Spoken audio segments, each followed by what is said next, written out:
The Lonely Hearts Club. That is the title for this new episode of Quantum Leap. And let's talk about it. Let me share my thoughts on this episode with you. So let's get into it.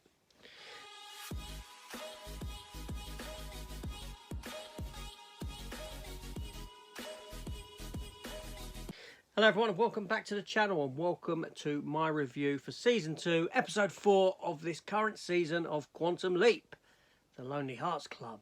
Now in this episode, Ben finds himself leapt into the body of Summer Walsh, who is a personal assistant to big-time actor Neil Russell. Now Neil Russell is an actor that both Ben and Addison are fans of in their life outside of Quantum Leap, so they're super excited that he has leapt into this body and has the possibility or has the ability to get to know Neil somewhat better. But on this fateful day, this is the fateful day where this actor Neil Russell vanished. He vanished after going out on his boat, and thusly a week later his body was discovered and he was dead.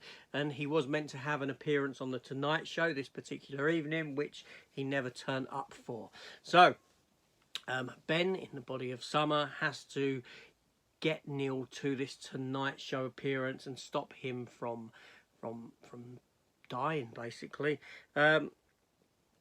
So this episode here, this is what the basic story of the episode is, but we come to find out stuff going on after it turns out that Summer Walsh, or Ben, has these letters in his keep that have come from Neil's agent. They're letters from his daughter, his estranged daughter that he has nothing to do with, and his ex-wife. He's trying to get back into her good books, but she's on the poise of being married to someone else, and he doesn't want that to happen. He wants to express his love to her, and this is the kind of story that we're dealing with this time around. And it's frustrating. It is frustrating in a sense that, you know, you can tell that this story has only been written to mirror the relationship problems between Ben and Addison after the 3-year break, and Addison's moving on with Tom Westfall. This is all the episode is set up for, so we can deal with this scenario, deal with this situation, help Ben get beyond it and all this sort of a thing, help them sort of reconcile what has happened to them. So in that sense, it is kind of a frustrating, difficult watch, because it feels very sort of forced in its writing, in what it's doing. Now, in the modern day storyline, it turns out that while they're searching for Ben, there's certain spikes in sort of electricity usage within Quantum Leap, or something to that ilk. And it turns out that over the past 3 years, these spikes have suddenly increased. We learn that Ian is back together with his girlfriend, the bird that he went and met in the first season, and that her boss has made a processing chip to be used at Quantum Leap facility. Only this processing chip, because of the increased spikes, this processing chip is actually sending Ziggy's code off to someone else, off to this boss of the girlfriend of Ian's. Now, this shouldn't be an issue unless Ben has been found.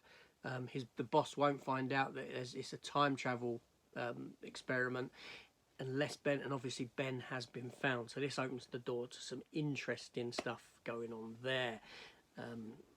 Yes, I mean, what does that lead to? Will that lead to evil leapers? Who knows? We'll come to find out. Tom Westfall is kind of, and in his first appearance in this episode, or not his first appearance in the series, but in this episode when he steps up, you get a kind of air of he's not right, a bit questionable, but then by the end, possibly he may be an okay person. These moral questions are set about as to whether Quantum Leap is actually a one-way trip, or whether, does anyone actually come back from it? That question is being posed. So all in all, I thought it was a pretty difficult episode to get through. It was quite, it was light-hearted in tone, for the most part, nothing too over the top, but it's just this forced storyline to deal with the Addison and Ben stuff.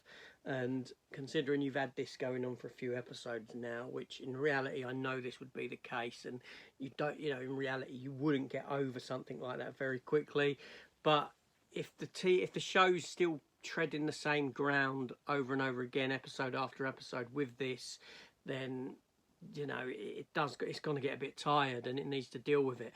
Obviously, the biggie at the end of this episode is kind of Ben dumping Addison, shall we say. He turns around to her and says, "I don't want you to be my hologram anymore," which, to be honest, I'm quite fine with if they did do that. If they went with someone else, give someone else the opportunity. Because if you remember at the end of the last season, there was that episode where different people had to come into the hologram chamber to help him out. And it was nice to see him play off against different people. So that would be a nice turn up if we did get that opportunity again. We'll see how things go. It'll probably be Tom Westfall that steps into the blimmin' chamber next, so that we get the two of them sort of going off, you know, this is the bloke that's taken my girl kind of a scenario. But there we go. So for me, it was quite a tired episode, a difficult watch for those reasons. But let me know your thoughts in the comments down below. Did you like this episode? Didn't you? Did it work for you? Didn't it work for you? Let's have a nice conversation. I'll see you on the next one. Goodbye.